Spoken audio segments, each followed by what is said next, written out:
प्रभु राम देव भगवान अल्लाह खुदा ईश आदि नाम एक ही शक्ति के हैं। वो कैसा है, कहां है, कैसे मिलता है, किसने देखा है? ये प्रश्नवाचक चिन्ह पूर्ण रूप से हटाने के लिए अवश्य सुनिए जगत गुरु तत्वदर्शी संत रामपाल जी महाराज के अमृत वचन, सर्व पवित्र धर्मों के पवित्र शास्त्रों के आधार पर। पुण्यात्मा, आज का जो समागम है ये इस उपलक्ष्य में है कि इस जैसे फाल्गुन सुदी द्वादशी, फाल्गुन मास के उतरते की चांदनी द्वादशी दवास को दिन के लगभग 10 बजे वो परमात्मा अपने विधान अनुसार अच्छी आत्माओं को मिलते ही हैं। उनका विधान है ये, उस परम पिता का वेदों में प्रमाण है ये। वो परमात्मा अपने सतलोक से चलकर आए जो काशी में धानक रूप में रहा करते थे, 120 वर्ष रहे थे। सहशरीर आए थे, मालिक के कमल के फूल पर प्रकट हुए थे कबीर भगवान। वो परम अक्षर ब्रह्म सत्य पुरुष एक शिशु रूप धारण करके काशी शहर के बाहर एक सरोवर में कमल के फूल के ऊपर आके विराजमान हुए थे, नवजात शिशु का रूप धारण करके। एक नीरू नीमा नाम के निसंतान व्यक्ति थे, पति पत्नी थे।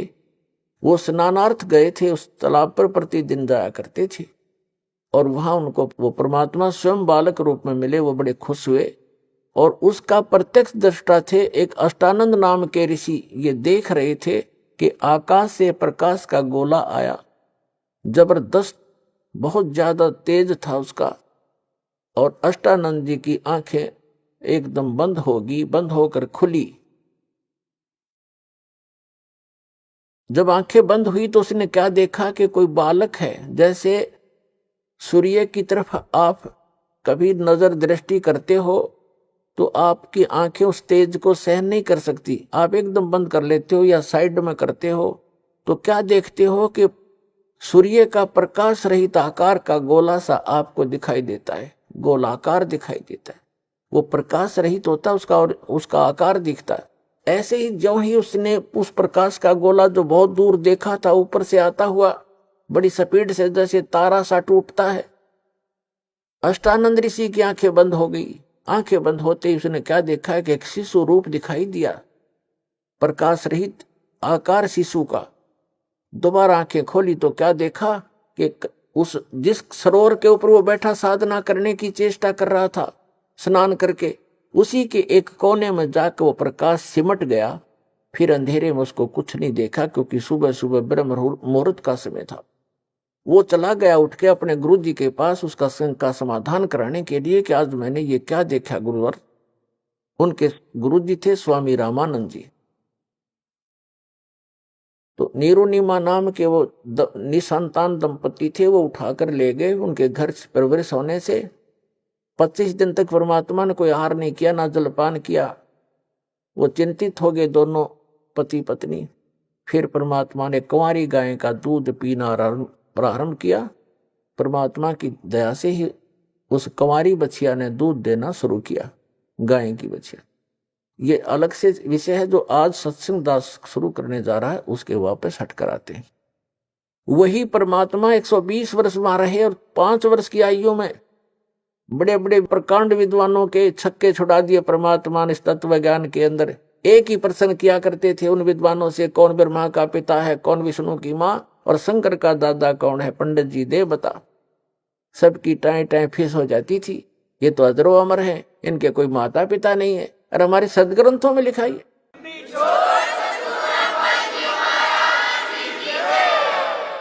सच्चाई को ना सुनकर और ना ही खुद पहचान पाए और परमात्मा का विरोध कर दिया था। तो वो परमात्मा फाल्गुन सुदी द्वादशी दिन में 10 बजे लगभग सन 1727 में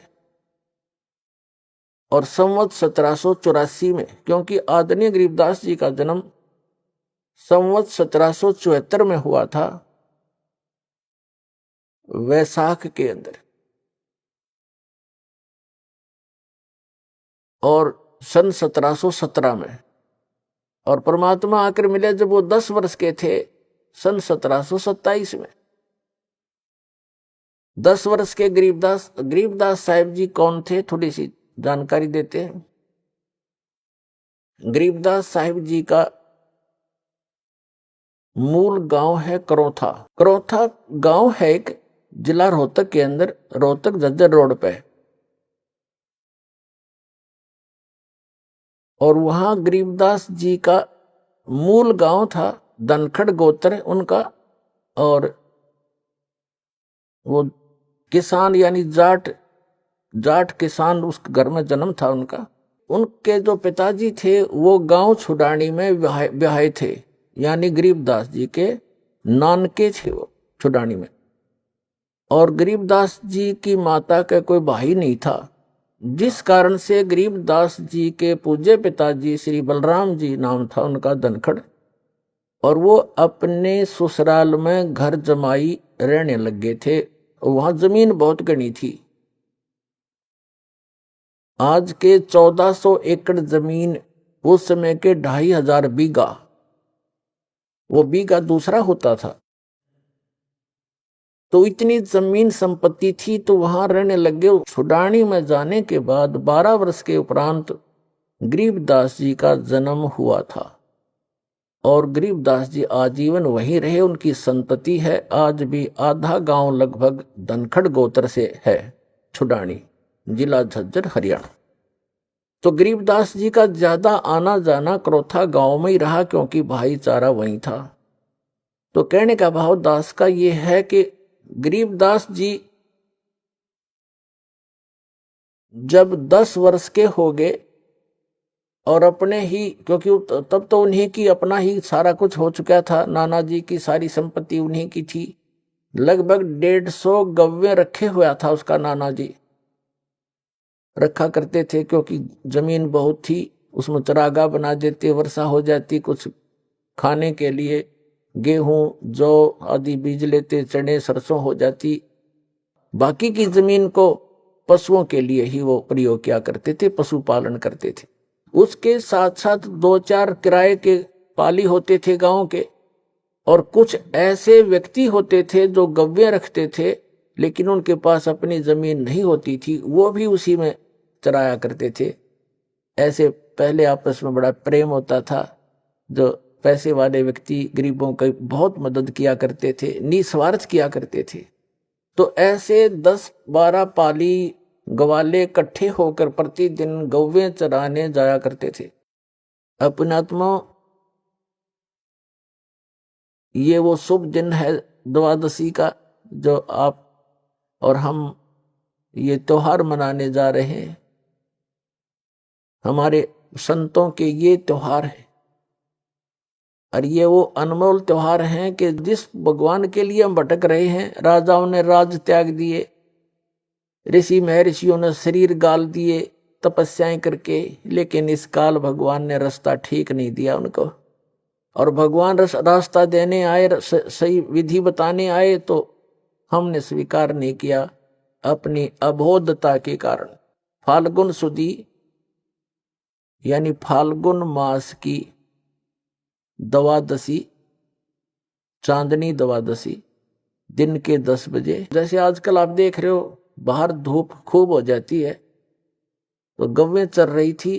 वो सभी 10-12 पाली इकट्ठे होकर के खाना खा रहे थे। सुबह सुबह बखत से चले जाते थे लेकर के 6 बजे, 7 बजे, 5 बजे पशुओं को। 10 बजे से वहां अपना खाना खा रहे थे, लगभग खाना खाने ही वाले थे। तभी परमात्मा आए सतलोक से, एक महात्मा, जिंदा महात्मा का रूप बना के, और थोड़ी सी दूरी पर, 500 फुट की दूरी पर आसमान से आकर वहां पृथ्वी पर अवतरित हुए। और ऐसे उसके साथ से रास्ता था, जिस वृक्ष के नीचे, जंडी के पेड़ के नीचे वो खाना खा रहे थे बच्चे बैठ के, कुछ बड़े थे कुछ बालक थे।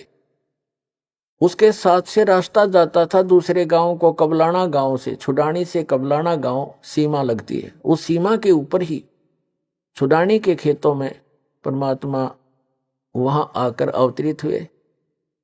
और उस रास्ते पर ऐसे जैसे राहगीर एक यात्री चलता है पैदल, ऐसे चलते आ रहे थे। उन पालियों ने देखा कि महाराज जी आगे हैं महात्मा जी, और प्रणाम किया सभी ने, राम राम कहा, परमात्मा ने भी राम राम का उत्तर दिया।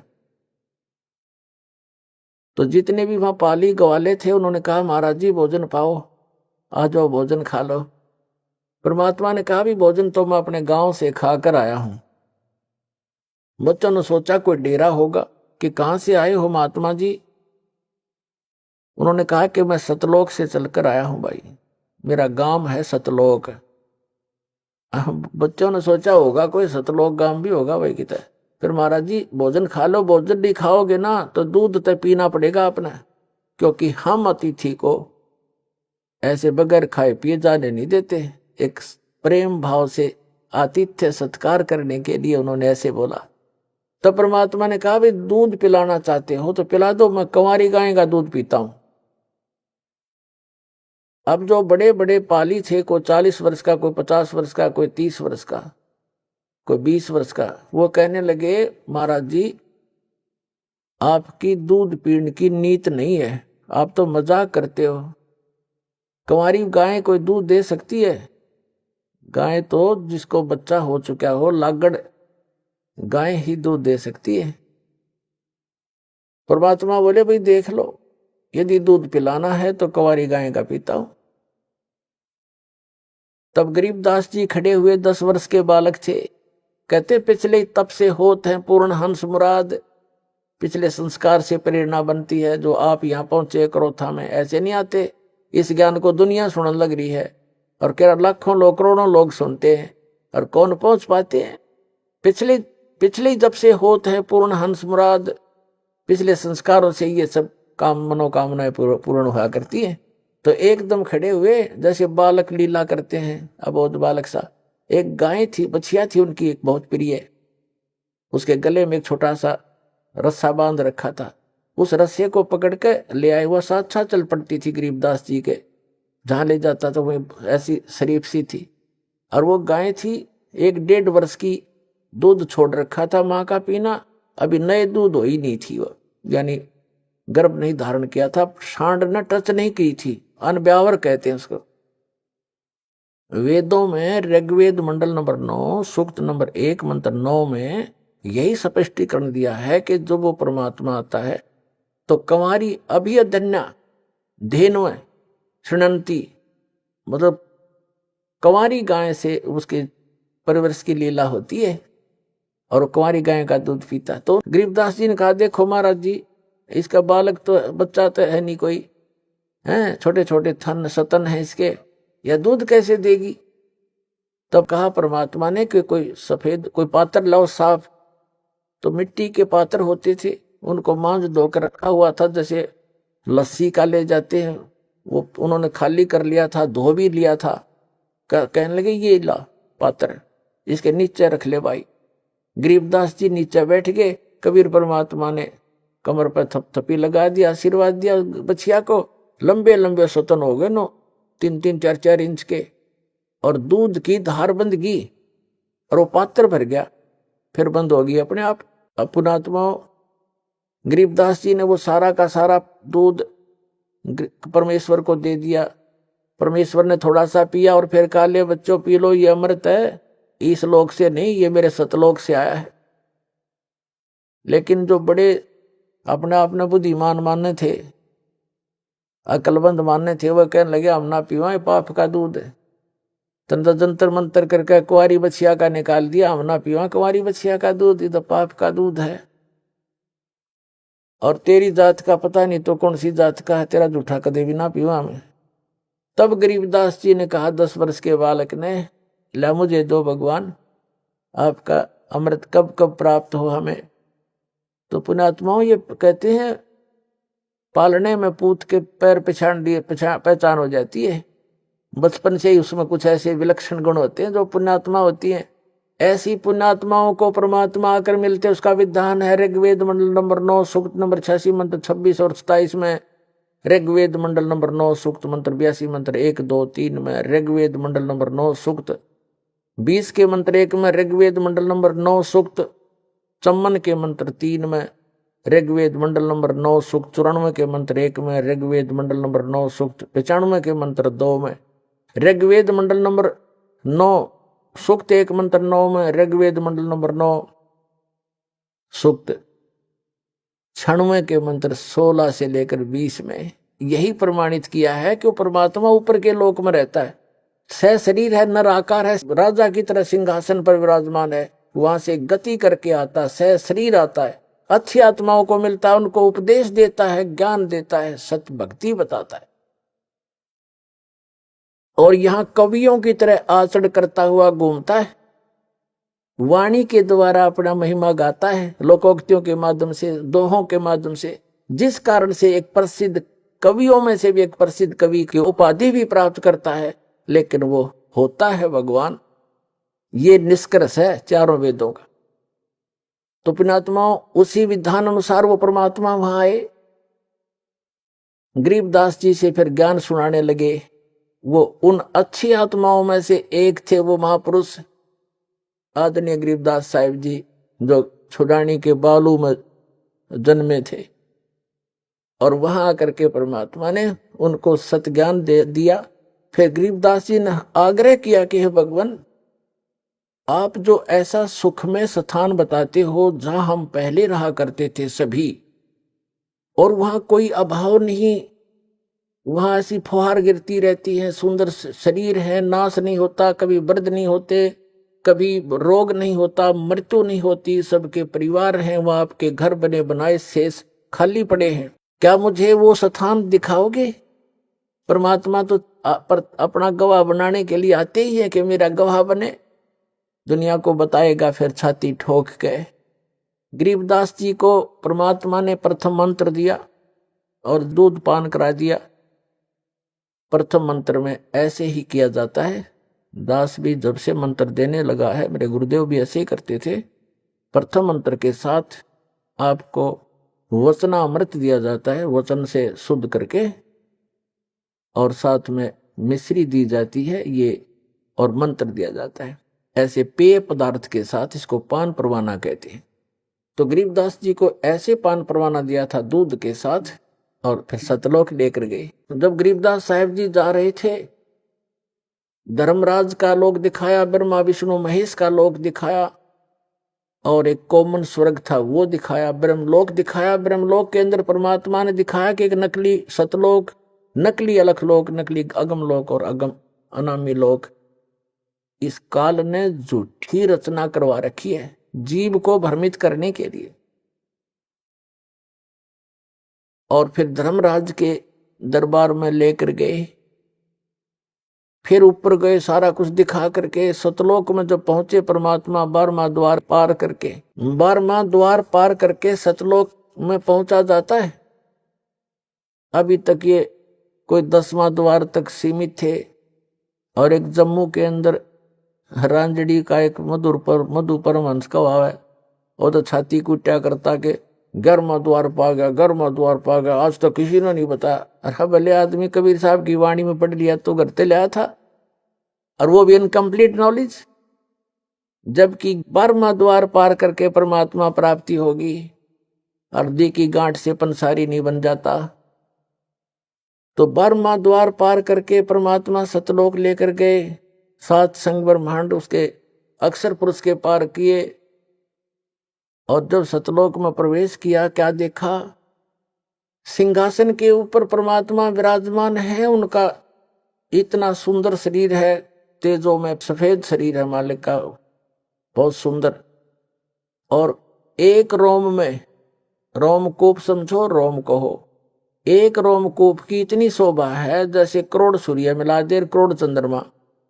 इतना नूर है उस परम पिता के बॉडी का, इतना सुंदर शरीर है, चमक इतनी निकल रही है उसके अंदर से। सिंहासन पर विराजमान, सिर पर मुकुट है, सुंदर मुकुट जैसे राजा पहनते हैं, और ऊपर एक सफेद छत्र है। एक बहुत बड़ा गुम्बज बना हुआ है, बहुत बड़ा सुंदर गोल गोल आकार का गुम्बद जिसको स्तूप भी बोलते हैं, जब परमात्मा नीचे से गए वो जिंदा महात्मा के रूप में थे और वहां एक चंवर रखा था। जिंदा महात्मा के रूप में जो परमात्मा दूसरे रूप में गए थे नीचे पृथ्वी से गरीबदास जी को साथ लेकर के, उसकी आत्मा को, शरीर नीचे रह गया था गरीबदास जी का, आत्मा को ले गए थे सूक्ष्म शरीर, फिर ऊपर कारण शरीर सब छोड़ करके वहां ओरिजिनल शरीर होता है जो आत्मा का, स्वयं का 16 सूर्य का प्रकाश हो जाता पूरी बॉडी का है, नर आकार मनुष्य दृश्य ही है वहां पर सतलोक में। सभी जितने भी वहां मनुष्य हैं, स्त्री पुरुष हैं, इसी तरह संसार है और सबका नूरी शरीर है और उनका अपनी बॉडी का प्रत्येक का तो करोड़ 16 सूर्य जितना प्रकाश है और परमात्मा के एक रोमकूप का करोड़ सूर्य में राजे करोड़ चंद्रमा इतना शरीर है, ऐसा प्रकाश है। लेकिन है दोनों ही एक जैसे आकार के, मनुष्य आकार है सबका, भगवान भी नर आकार में है, मानव आकार में, और सभी वहां के प्राणी भी मनुष्य जितने, स्त्री पुरुष बहन भाई सब मनुष्य जैसे ही है। और ऐसी सृष्टि है, वहां वृद्धावस्था नहीं होती, वहां मृत्यु नहीं होती, ये बॉडी जो नाड़ी तंत्र से नहीं होता वहां पर, वो सुंदर शरीर होता है, एक तत्व से बना हुआ होता है। उसका वर्णन यहाँ करना और समझाना भी आपके लिए, दास के लिए दुर्लभ है, क्योंकि आप उस अतिथि को पकड़ नहीं पाओगे, वो तो वहां जाए पता लगेगा आपको। आकार ऐसा ही है, वहां वृद्धावस्था नहीं होती, सदा युवा रहते हैं। एक अतिथि में जाकर के युवा जब हो जाते हैं वो एक, बस उसके बाद उसकी आयु घटती बढ़ती नहीं। तो इस प्रकार वहां की स्थिति है। गरीबदास जी ने वहां का नजारा देखा, ओए होए, और फिर क्या किया कि कबीर साहब जो जिंदा महात्मा के रूप में गए थे, वो चंवर उठाकर अपने दूसरे रूप जो सिंहासन पर विराजमान थे उस पर चंवर करने लगे। जैसे एक सेवक अपने गुरुदेव पर करते हैं या नौकर अपने राजा पर करते हैं, राजा के सेवक श्रद्धा से मक्खी हटाने के लिए, जीव जंतु ना मर जाए, उद्देश्य तो उनका ये होता है। लेकिन वहां एक शौक के लिए, शानो आदर सत्कार के लिए करते हैं। वहां मच्छर माखी का कोई लेन देन नहीं है, कोई व्यवहार नहीं है। तो गरीबदास जी ने सोचा कि ये जो नीचे से बाबा जी आया है, ये तो नौकर है इस भगवान का, इसका सेवक है, चेला चाला होगा इसका, और भगवान तो ये बैठा है, यूं देखे बार बार उसके चेहरे का। गरीबदास जी कहते हैं कि सवेत छतर सिर मुकुट विराजे, और देखत ना उस चेहरे नो। भगवान के सिर पर सफेद मुकुट है, ऊपर सफेद छत्र है और सुंदर मुकुट है। कहते उस चेहरे ने देखते नहीं, वो साकार है, हमरे ही उनिहार है, हमारा सृजनहार। उनिहार माने हमारी शकल का, हमारे जैसा है हमारा भगवान, हमारा सृजनहार। तो गरीबदास जी असमंजस में पड़ गए, भी ये क्या चक्कर है। उन्होंने देखा ये है भगवान तय। इतने में क्या हुआ कि वो खड़ा हो गए, जो सिंहासन पर विराजमान थे तेजो में शरीर युक्त परमात्मा सतपुरुष, वो खड़े हुए, और जो बाबा जी रूप में साधु जिंदा महात्मा के रूप में नीचे से गए थे, वो उस सिंहासन पर विराजमान हुए। और वो तेजो में नूर शरीर वाला जो भगवान दिखाई दे था, वो चमर उठाकर उस जिंदा महात्मा वाले बॉडी पर, शरीर पर, सिंहासन पर विराजमान पर चंवर करने लगे एक सेवक की तरह। अब गरीबदास जी कभी बाबा जी की तरफ देखे, कभी भगवान की तरफ देख रहे थे। अब सोच रहे थे मन में कि बाबा जी था छांडी भाई, भगवान इसका ऊपर चंवर करे, ये क्या चक्कर है। इतने में क्या हुआ कि वो तेजो में शरीर और जिंदा वाले शरीर में समा गया।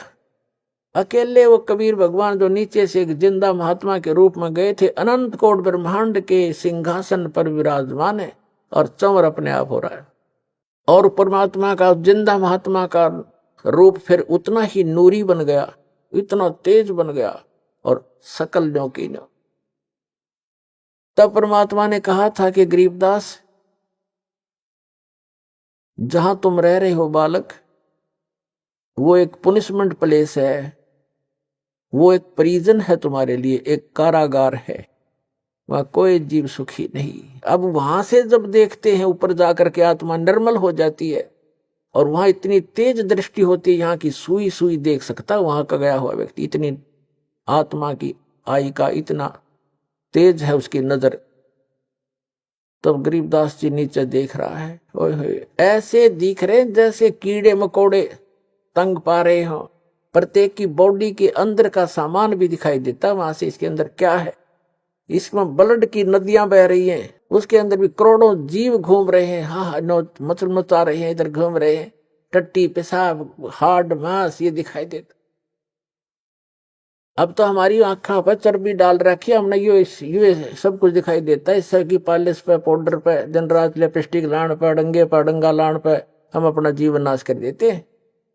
और 1 सेकंड में मृत्यु हो जाती है, इसमें कीड़े पड़ जाते हैं, जख्म हो जाता है। इसके अंदर हम संतुष्ट हुए बैठे और यहाँ की बकवादों में इसको जीवन नाश करते हैं, जो वहां जाकर पता चलता है। तो इतने आप खाली हो गए, भक्तिहीन हो गए, पैसे के लिए भटकते फिरते हैं सारा दिन और 36 झूठ बोलते हैं, 100 बार पता नहीं मन में दोष आते हैं, पशु से भी ज्यादा मेहनत करते हैं, तब भी पेट गुजारा नहीं चलता आपका। और इस परमात्मा की शरण में आके देखना, सद्भक्ति करना, भक्ति धन तो इकट्ठा होगा अलग से आपका, और यहाँ की सुख सुविधा तो आपको रूंगे में देगा भगवान, रूंगा। अब रूंगा समझाना पड़ेगा, थोड़ा रूंगा और बताता हूं। हम अब तो बच्चों को याद भी नहीं होगा, पहले हम छोटे छोटे थे जब हमारी दादी, कोई सब्जी बेचने वाला कोई आता था, कोई टिंडे बेचने वाला, कोई आम बेर अंगूर अमरूद ये बेचने वाला आता था, आलू गाजर। तो वो कैसे सिस्टम था उस समय, यूं कहा करते, गेहूं के 2 बार दूंगा माई। गेहूं एक पलड़े में और दूसरी तरफ जैसे आलू तोलड़े हैं तो 2 बार उस गेहूं के वजन के तोल देता। फिर हमारी दादी कहा करती, भाई रूंगा और दे, वो 1 आलू उठा के दे देता, ना भाई थोड़ा और दे, वो 1 और दे देता, बुढ़िया राजी हो जाती, ये रूंगा मिल गया। यानी वो सौदे से बाहर जो वस्तु है फ्री की। तो परमात्मा कहते हैं जो सुख, जो आपका हमारा जो वास्तविक उद्देश्य है आपका, वो मोक्ष दिलाना, जरा और मरण से छुटवाना, सतलोक भेजना, और जो यहाँ की सुख सुविधा तो आपको रूंगे में देंगे, जिनकी फ्री ऑफ कॉस्ट कीमत नहीं होती इसकी, ये तो ऐसे दी जाएगी आपको।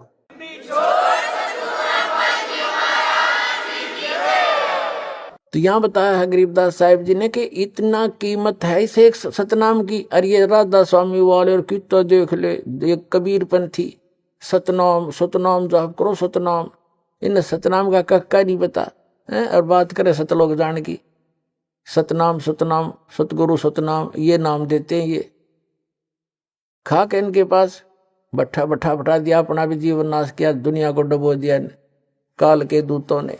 तब परमात्मा ने कहा कि अब गरीबदास अब नीचे जा बेटा, ये है तुम्हारे स्थान, ये खाली महल पड़े सारे, जो नीचे चीटी से लेकर हाथी तक और राजा और रंग जितने पृथ्वी पर इस काल के 21 ब्रह्मांड में तुम गए हो, और जितने ये परब्रह्म के, उस परब्रह्म के अक्षर पुरुष के लोक में गए हैं, इन सब के इस सतलोक के अंदर अलग अलग बहुत सुंदर महल हैं, एक जैसे, उनमें कोई अंतर नहीं किसी भी फैसिलिटी का। वहां कोई ऊंच और नीच नहीं है, वहां कोई जात और पात नहीं है, वहां मरण और वृद्ध अवस्था नहीं है, ये वो स्थान है। अब गरीबदास जी को परमात्मा ने वहां से छोड़ा कि जा बेटा। उधर से क्या हुआ कि वो पाली जो थे ग्वाले, वो तो उठकर चले गए सब, उसमें केवल वो 2 रह गए थे, गरीबदास जी और परमात्मा कबीर जी ऊपर लेकर गए उसमें। तो काफी देर के बाद उन पालियों ने देखा कि भाई वो बच्चा नहीं आया, कहाँ है वो लड़का, लड़की का लड़का। गरीबू नाम था उनका, गरीबदास को गरीबू कहा करते थे। वो आए वापस, देख का वो जांडी के नीचे बैठे थे बाबा जी, तो ना दिखता, वो अकेला बैठा भगत। अब उसने आवाज लगाई, एक व्यक्ति बच्चे ना करके, दूसरे पाली ने, ग्वाले ने, अरे गरीबू उठ ले भाई, आजा अपनी गौओं को संभाल ले, तेरा समय हो गया है। उनकी बच्चों की पालियों की टाइम हुआ, अगर शिफ्ट लगाई जाती है, 2 घंटे तू खड़ा होगा, फिर 2 घंटे मैं खड़ा होगा, पशु इधर उधर ना भाग जाए, किसी की खेती में नुकसान ना कर दें, ऐसे रखवाले खड़े होते थे पाली। तो उसने आकर के उसको बिल्कुल निकट आकर पकड़ के कहा, है भगत जी खड़ा हो ले। गरीबदास जी बैठे ऐसे, शरीर में आत्मा थी नहीं, उन ऐसे ऐसे हिला तो गिर गए नीचे। तो उसने आवाज लगाई अन्य पालियों को, ग्वालों को कि भाग्यो भाग्यो, ये लड़की का लड़का मर गया। इसकी मृत्यु होगी।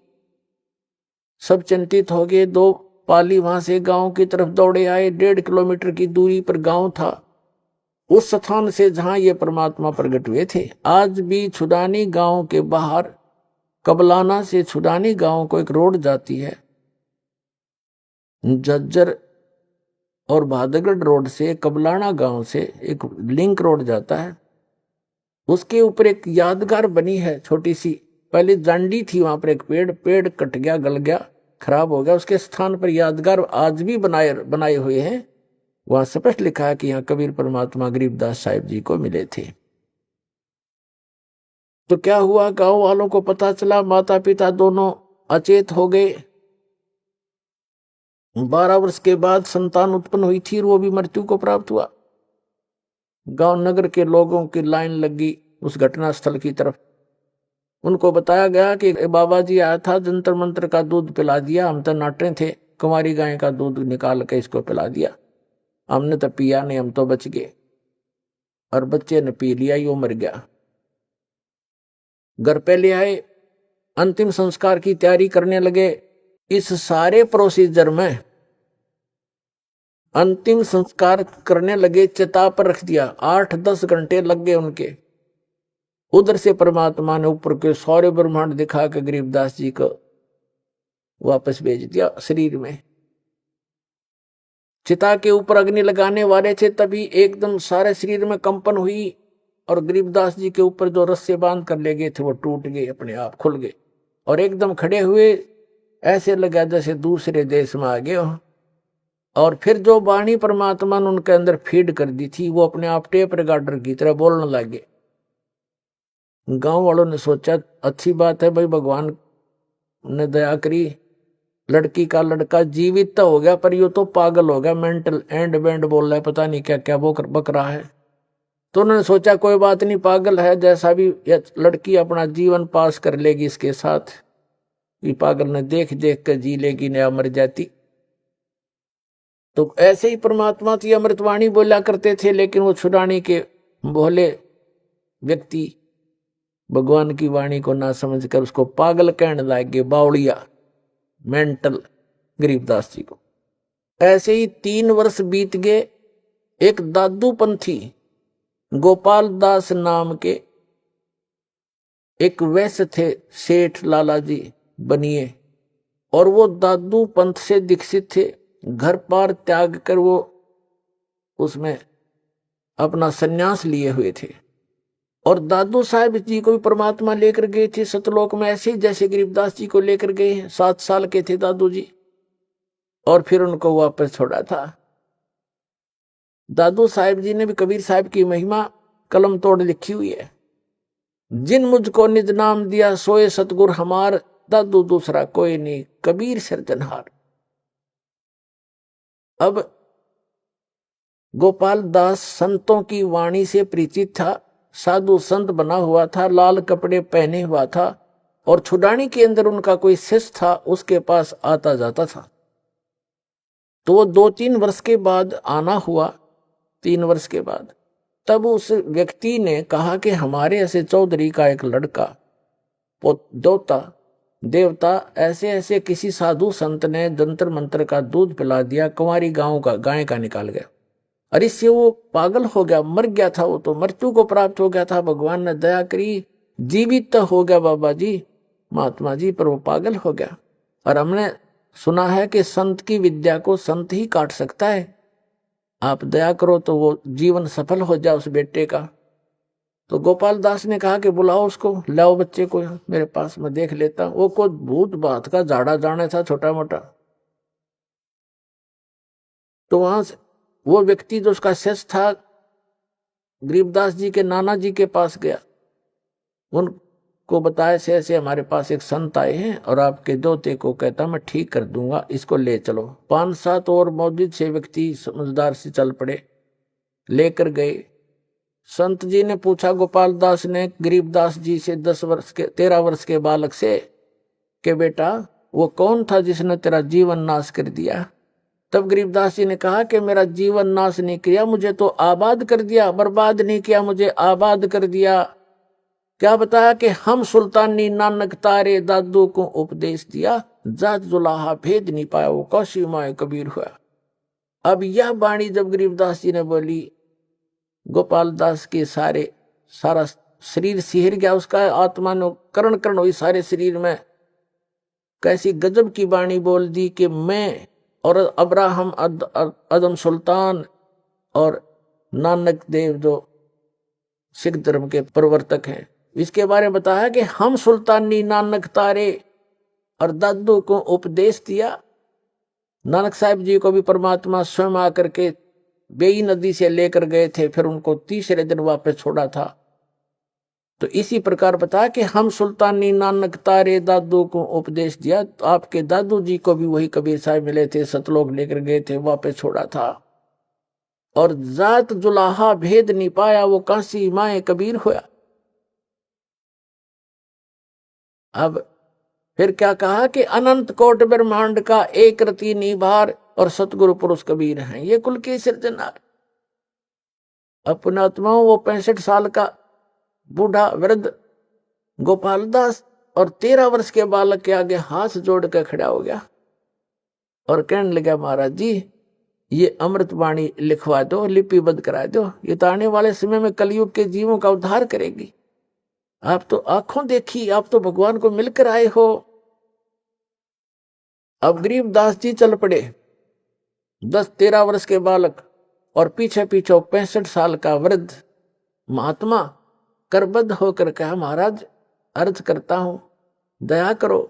अब गांव वाले ने सोचा भाई इस बच्चे में तो को बड़ी बला बढ़ रही है, बाबा जी का भी असर हो गया, इसके पीछे पीछे हो लिया।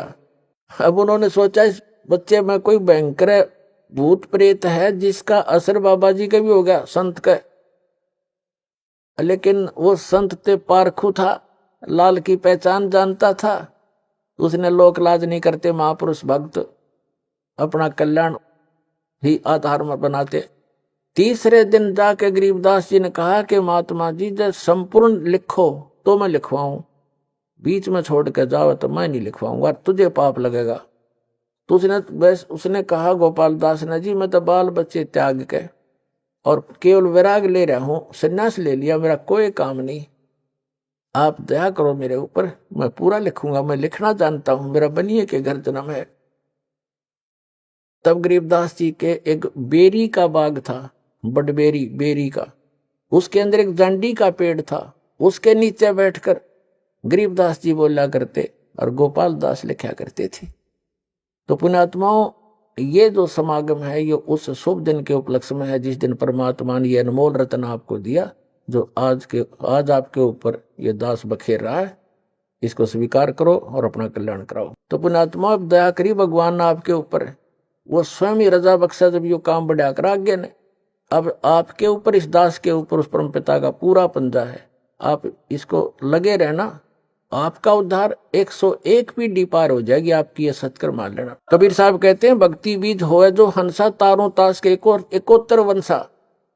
जो भक्ति बीज हो, सही भक्ति कर रहा हो, उसके 101 वंश कुल पार कर दूंगा। 42 की तो बातें छोड़ी, धर्मदास वाले गाटा जोड़ रहे, 42 वंश को राज मंत्र दान करने का नाम दे दिया, पार करने का। वो तो परमात्मा ने ये कहा था। धर्मदास ज्यादा चिंतित हो गया था, एक नारायण दास को पहचान कर, जो उसका इकलौता पुत्र था, वो काल का दूत था, भगवान ने उसको दृश्य उसके अंदर की सती थी दिखाई थी। इतना चिंतित हो गया वो धर्मदास वैश्य सेठ, हे भगवान अब मेरा क्या होगा, हे भगवान मेरे तो काल के दूत पैदा हो गया, अब मेरा कैसे वंश चलेगा। तो परमात्मा ने कहा था कबीर जी ने कि मैं अपने कोटे से तुझे एक बालक दूंगा, उससे तेरे 42 वंश चलेंगे। फिर ये नहीं कहा था कि उन 42 वंश से जो नाम लेगा वे पार होगा, नहीं, उनको तो नाम मना दिया। परमात्मा ने कहा है, 136 पृष्ठ है कबीरवाणी चैप्टर का कबीर सागर में, कि धर्मदास मेरी लाख दुहाई, ये सार नाम की देवा, सत्य मूल ज्ञान और मूल नाम, ये मूल नाम है, सार नाम है। मूल ज्ञान में सतनाम सार नाम सार आ जाता है, और सार नाम तक कहा था कभी जिक्र भी ना करती। तो और कब तक छुपाना है, तो कहते हैं मूल ज्ञान तब तक छुपाई जब तक 12 पंथ मिट जाए, और तब तक एक पंथ भी ना चला था। जब धर्मदास जी आए थे तो उन्होंने ये छुपा के रखा था, और फिर भी धर्मदास जी के ये मन में थोड़ा बहुत दोष पैदा हुआ था कि मेरे बच्चों का क्या होगा।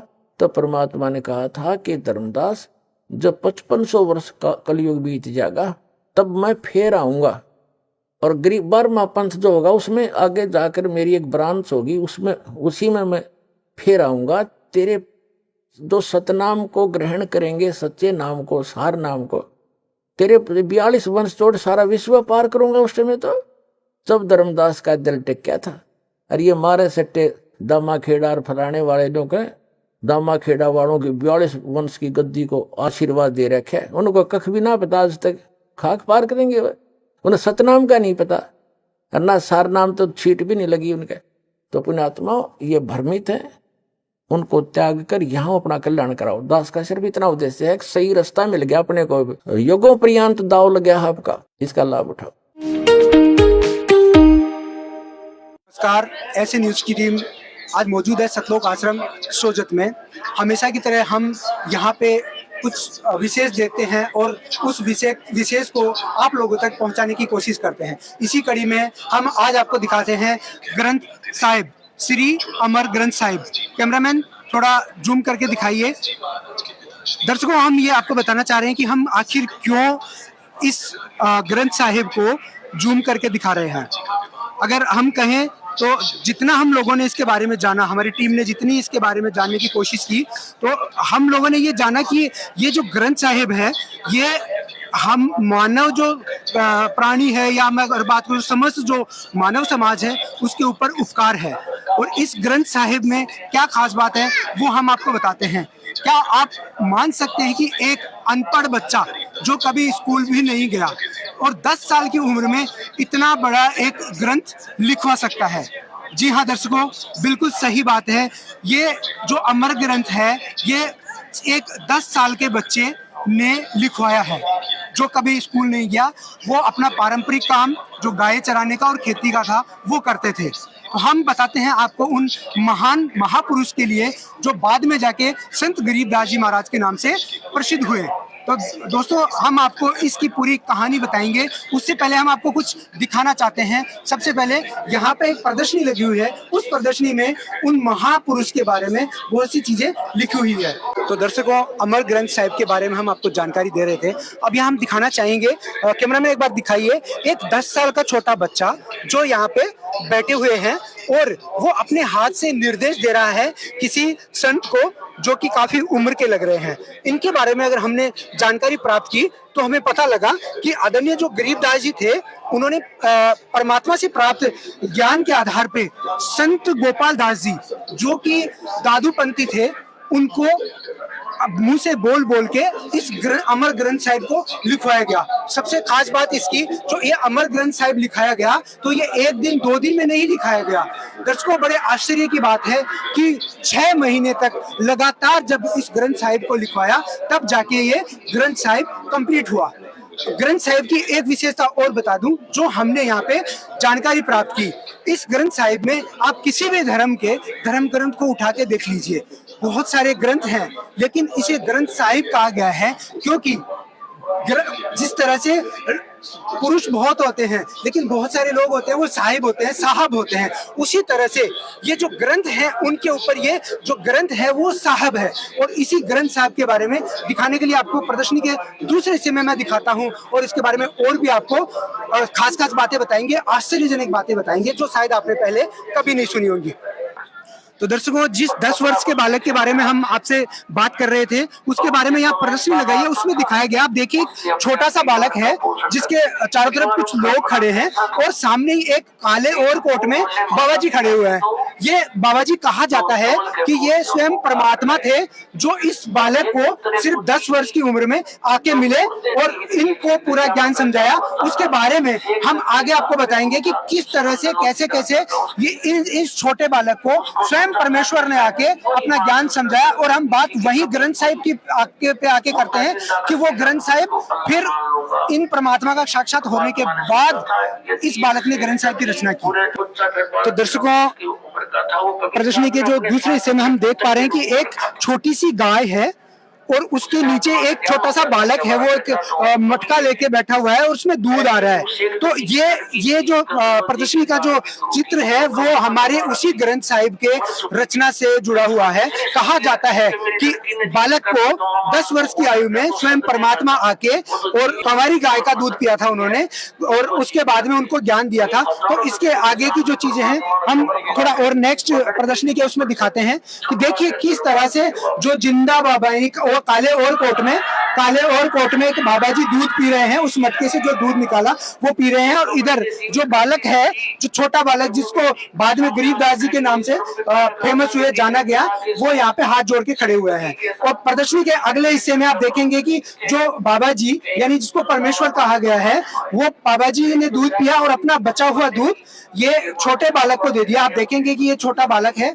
वो भी उस दूध का सेवन कर रहा है, और वो जो बाबा जी हैं वो उनको कुछ इशारा कर रहे हैं। आखिर क्या है, किस तरह से है, मैं आपको थोड़ा सा बता दूंगा कि ये जो हम सारी प्रदर्शनी आपको दिखा रहे हैं, इसमें अगर मैं सार में बात करूं तो यही है कि छोटे बालक को 10 साल की उम्र में स्वयं परमेश्वर आके मिलते हैं और उनके साथ में कैसे कुंवारी गाय का दूध पीने की लीला करते हैं, और किस तरह से उनको अपने साथ अपने निज धाम, जिसको सत्य लोक कहते हैं, उसमें लेके जाते हैं और पूरा ज्ञान देके उस बालक को किस तरह से एक अनपढ़ बालक के दिमाग में इतना ज्ञान फीड कर देते हैं कि आखिर में ग्रंथ साहिब की रचना की जाती है। तो देखिए यहाँ पे आप देखेंगे कि जो जिंदा बाबा है यहाँ पे काले और कोट में बैठे हुए हैं, काला टोपा लगा रखा है, यहाँ पे बैठे हैं, और ये बालक जो है छोटा 10 साल का बालक, उसको ज्ञान समझा रहे हैं। तो इसी तरह से बालक को ज्ञान समझाया, और यहाँ पे इनको जो छोटा बालक है उनको नाम दीक्षा भी ये जो बाबा जी हैं इन्होंने दी है।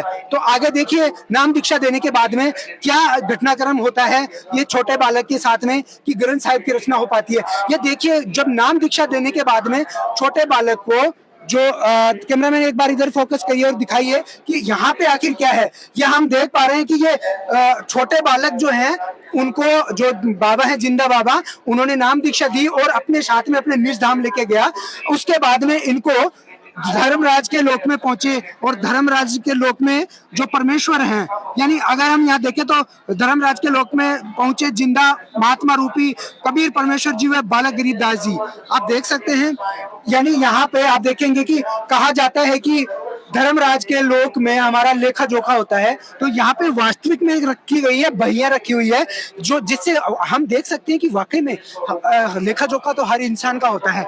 यहाँ पे गरीबदास जी महाराज का लेखा जोखा भी शायद किया जा रहा है। देखते हैं आगे का जो प्रदर्शनी का हिस्सा है उसमें आखिर किस तरह से आगे का घटनाक्रम होता है उसकी जानकारी लेते हैं। दर्शकों देखिए, मैं कैमरामैन एक बार दिखाइए, ये आगे का इसमें है जो काले कोट में जो बाबा जी खड़े हैं, उन बाबा जी के हाथ में लिखा एक बुक की पुस्तक यानी जीवों का लेखा जोखा दिखाई दे रहा है, उससे गरीबदास जी के कर्मों का लेखा दिखाई दे रहा है। और इसकी खास बात कैमरा में एक बार नोटिस कीजिए, वो उसको फाड़ रहे हैं। आप देखेंगे जिंदा बाबा हैं जो गरीबदास जी महाराज के कर्मों के लेखे जोखे को फाड़ के फेंक रहे हैं। यानी जिंदा बाबा की इतनी शक्ति है कि वो धर्मराज के सामने ही उसका लेखा जोखा फाड़ के फेंक दिया उन्होंने। और उसके बाद में कहा जाता है कि जिंदा बाबा ने इस बालक को ब्रह्मा, विष्णु, महेश, देवी, गणेश, इन सभी देवताओं के लोकों से को दिखाते हुए आगे लेके गए, और फाइनली ये जाते हैं सत्य लोक में। और कैमरामैन एक बार दिखाइए आगे का पोर्शन। यहाँ पे आप देखेंगे कि वाकई में बहुत अच्छे से प्रदर्शनी में उकेरा गया है कि सत्यलोक में बालक जो हैं, जो गरीबदास जी के नाम से जाने जाते हैं, वो हाथ जोड़ के खड़े हुए हैं, और एक सफेद कपड़े में सिंहासन के ऊपर परमेश्वर जी बैठे हुए हैं। साथ में जो बाबा जी बालक गरीबदास के साथ में आए थे वो उनके ऊपर चमर कर रहे हैं। तो बालक गरीबदास जी समझ रहे हैं कि परमात्मा तो जो सिंहासन पर बैठे हैं वो हैं, लेकिन थोड़ी ही देर बाद में कैमरामैन थोड़ा नेक्स्ट उस पे फोकस करिए और दिखाइए हमारे दर्शकों को कि किस तरह से यहाँ सत्य, आप देख सकते हैं किस तरह से यहाँ पे सत्यलोक का वर्णन किया गया है, किस तरह से सत्यलोक की झांकी कही गई है, जिसको श्वेत लोक कहते हैं। कहा गया है श्वेत छत्र जहाँ श्वेत ही रंगा, श्वेत ध्वजा जहाँ श्वेत ही रंगा, इन्हीं सब सफेद हैं। और सबसे मजे की बात है जो बाबा जी बालक गरीबदास के साथ आए थे, आखिर वो तख्त पे बैठ गए और श्वेत कपड़ों में जो परमात्मा परमेश्वर बैठे हुए थे वो खड़े होके बाबा जी पे चमर करने लगे। गरीबदास जी महाराज की जो सोच रहे थे कि आखिर परमात्मा वो है जो सिंहासन पे बैठे हैं, वो बिल्कुल चेंज हो गई, उनकी सोच बिल्कुल चेंज हुई। और थोड़ा सा आगे कैमरा मैन एक बात दिखाइए, यहाँ पे जो श्वेत कपड़ों में थे और जो काले कोट में बैठ के आए थे वो दोनों एक हो गए और चमर अपने आप हो रही है। यहाँ पे हम समझ सकते हैं कि जो बालक गरीबदास थे वो सोच रहे थे कि जो काले कपड़ों में परमेश्वर है आखिर वो है कौन है, तो उनकी जो भ्रम था उसका निवारण हुआ और उन्हें पता लगा कि जो धरती पे उन्हें मिले थे वो स्वयं परमेश्वर थे, जिनको सबका मालिक एक कहते हैं, आखिर वही थे। अब इस घटना के बाद में क्योंकि गरीबदास जी महाराज का जो आत्मा थी उसको जिंदा बाबा रूप में परमात्मा अपने साथ लेके आ चुके थे, तो उनके गांव में जो लोगों को पता लगा तो वहां पे हाहाकार मच गया। वो लोग चीख पुकार करने लगे, कहा कि एक ही तो बच्चा था, अपनी माँ का इकलौता बच्चा था, उसे भी बाबा जी ने मार दिया। उसके कुछ देर बाद में सारा सतलोक का विवरण दिखाया गरीबदास जी महाराज को और उनकी चिता को उनकी जो डेड बॉडी थी उसको चिता के ऊपर लेटा दिया गया। कैमरा मैन एक बार दिखाइए, यहाँ पे पूरा विवरण। लोगों की आंखों में आंसू है और गरीबदास जी महाराज बिल्कुल मरणावस्था में यहाँ पे रखे हुए हैं और उनकी अंतिम संस्कार की तैयारी की जा रही है। आप लोगों की आंखों में आंसू अच्छे से देख सकते हैं किस तरह से लोग ये दुख प्रकट कर रहे हैं कि एक छोटा सा बच्चा 10 साल की उम्र में मृत्यु को प्राप्त हुआ और अपने माँ बाप का ही नहीं अपने नाना नानी का भी वो इकलौता बच्चा था। तो उसके बाद में हम अगले प्रदर्शनी के उसमें चलते हैं और देखते हैं कि आखिर वहां पे क्या घटनाक्रम घटा और किस तरह से आश्चर्य की बात है कि जो बालक मृत्यु को प्राप्त हो चुका था वो एक ही क्षण में उठकर बैठ गया। और यहाँ देख सकते हो कि वो, अगर मैं कहूँ तो वो जिंदा हो गया, यानी जो परमेश्वर उसको लेके गए थे उन्होंने उसकी आत्मा को उसके शरीर में प्रवेश करा दिया और वहां पे बैठ गया। वहां बैठने के बाद में जो बालक गरीबदास जी थे वो कुछ अजीबो तरीके की वाणियां बोलने लगे जो कि वहां के लोग नहीं समझ पा रहे थे। हमने यहाँ पे कुछ वाणियां हैं उनके बारे में जाना है कि कैसी वाणी बोली थी। मैं अपने दर्शकों के लिए एक वाणी बोल के बताता हूँ।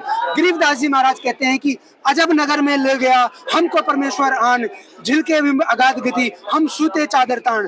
तो इस तरह की वाणी जब ये बोलने लगे तो लोग इनको पागल कहने लगे कि गरीबदास जी तो पागल हो गया है, बाबा जी ने इसके ऊपर कोई जादू जंतर कर दिया है। लेकिन वो लोग इस चीज से थोड़े खुश थे कि आखिर इसकी माँ का बच्चा है, भले ही वो पागल होके ही जिंदा हुआ लेकिन वो जिंदा हो गया। दर्शकों, जैसे हमने शुरू में आपको एक ग्रंथ साहिब के बारे में बताया था, सत ग्रंथ साहिब, उसको अमर ग्रंथ साहिब भी कहते हैं। तो इस घटना के बाद में जब बालक गरीबदास जी सतलोक का भ्रमण करके आए तो परमेश्वर ने बालक के दिमाग के अंदर वो पूरा ज्ञान फीड कर दिया जो अमर ग्रंथ साहिब में है। दर्शकों, आज के अगर 5-10 साल पहले या 20 साल पहले हम कहते कि किसी के दिमाग में कुछ फीड कर दिया तो वो अतिशयोक्ति हो सकती थी, लेकिन आप देख सकते हैं कि आज एक छोटे से मेमोरी कार्ड में लाखों जीबी का डेटा स्टोर हो जाता है। तो उसी तरह से, क्योंकि ये मेमोरी कार्ड तो इंसान ने बनाया है, लेकिन स्वयं परमेश्वर ने छोटे बालक, अनपढ़ बालक हमें कहूं तो जो कि अनपढ़ थे, उसके दिमाग के अंदर वो सारा ज्ञान फीड कर दिया जिससे कि अमर ग्रंथ साहिब की रचना हुई। आगे की जानकारी के लिए हम चलते हैं मेरे सहयोगी राजेंद्र के पास। दर्शकों, वास्तविकता की जानकारी हमारी साथी रिपोर्टर ने बताई आपको, जो कि वर्तमान में जैसा कि जो कहा जा रहा है, जो ग्रंथ पूर्व में लिखा गया था लेकिन प्रकाश में नहीं आया था, वर्तमान में उसी ग्रंथ की हम बात कर रहे थे। और यहाँ तक का जो घटनाक्रम है हमारे साथी रिपोर्टर ने आपको दिखाया। अगला जो घटनाक्रम है वो किस प्रकार है, तो दर्शकों इन प्रतिदर्श के माध्यम से हम समझ सकते हैं। इस तरफ आप देख सकते हो एक साधु, आप देख सकते हो ये उम्र दराज साधु है। आप देख सकते हो इनके सफेद दाढ़ी, बाल और माला इन्होंने पहनी है। और दर्शकों, इनके सामने एक वही बालक है जो गरीबदास जी कहा जा रहा है। दर्शकों, आप देख सकते हो कि इन दोनों में कुछ विचार मंथन जो चल रहे हैं। दर्शकों, यहाँ पर नीचे बिल्कुल ही स्पष्ट और मेंशन किया हुआ है। यहाँ पर आप इस नीचे जो व्याख्या है इसके माध्यम से आप समझ सकते हो कि दादूपंथी संत गोपाल दास जी और बालक गरीबदास जी महाराज जी की ज्ञान चर्चा करते हुए। तो दर्शकों, यह जो प्रतिदर्श इस बात का संकेत कर रहा है कि जब जिंदा बाबा ने जिसको ज्ञान दिया था गरीबदास जी को, वो ज्ञान जब उन्होंने पृथ्वी पर आते ही लगातार बोलना शुरू किया तो लोग हैरान हो गए कि यह बालक, इस बालक में कोई प्रेत आत्मा का साया हो गया है, ये लगातार ऐसी कुछ ना कुछ ये बोलता जा रहा है।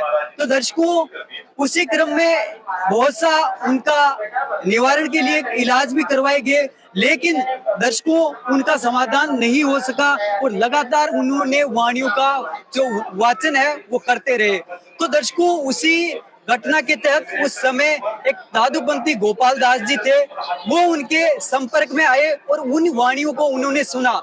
तो वे फिर वो सज्जन, क्योंकि वो कबीर साहिब जी के जो ज्ञान से परिचित थे, उन्होंने समझ लिया कि यह जो बच्चा है कोई पूर्ण ज्ञान से परिचित होकर आया है।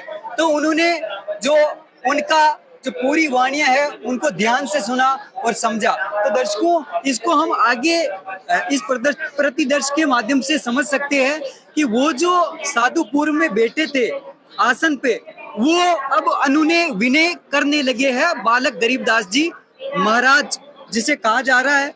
और दर्शकों, नीचे मेंशन किया हुआ है कि इस प्रतिदर्श में क्या कुछ समझाया गया है कि परमेश्वर कबीर जी और सतलोक की महिमा सुनकर दादूपंथी संत गोपाल दास जी गरीबदास जी महाराज जी से अमरवाणियां लिखवाने की प्रार्थना करते हुए।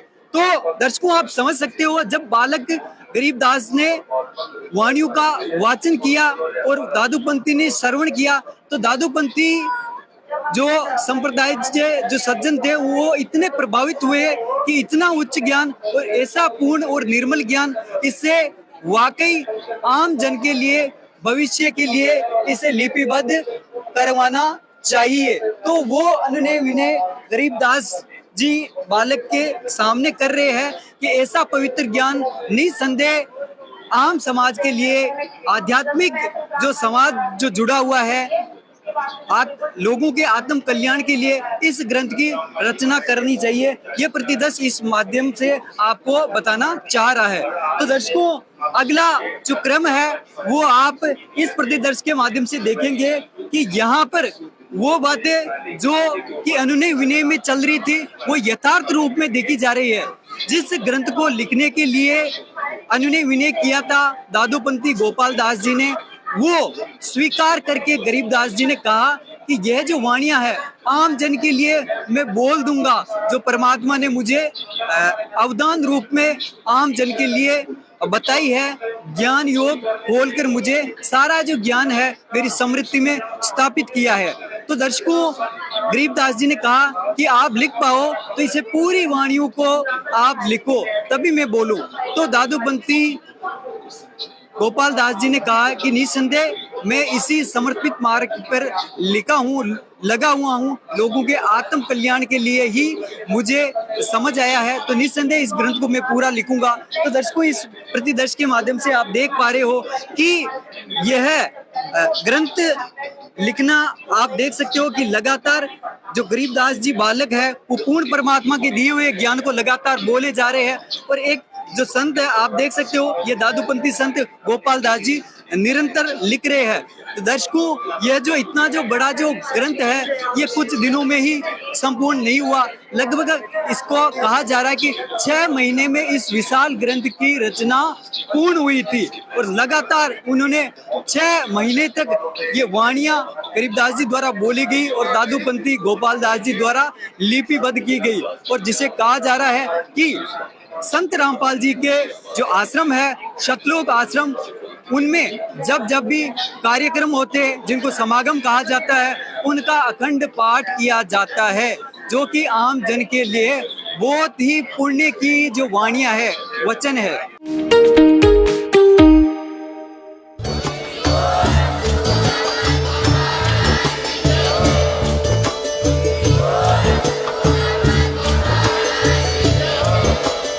आप सुन रहे थे जगत गुरु तत्वदर्शी संत रामपाल जी महाराज जी के मंगल प्रवचन। अधिक जानकारी के लिए विजिट कीजिए हमारी वेबसाइट www.jagatgururampalji.org। संत रामपाल जी महाराज जी के शुभ आशीर्वाद से पूरे विश्व भर में 500 से भी ज्यादा नाम दीक्षा केंद्र हैं, जिन पर संत रामपाल जी महाराज जी द्वारा ऑनलाइन निशुल्क नाम दीक्षा दी जा रही है। अपने नजदीकी नाम दीक्षा केंद्र का पता करने के लिए संपर्क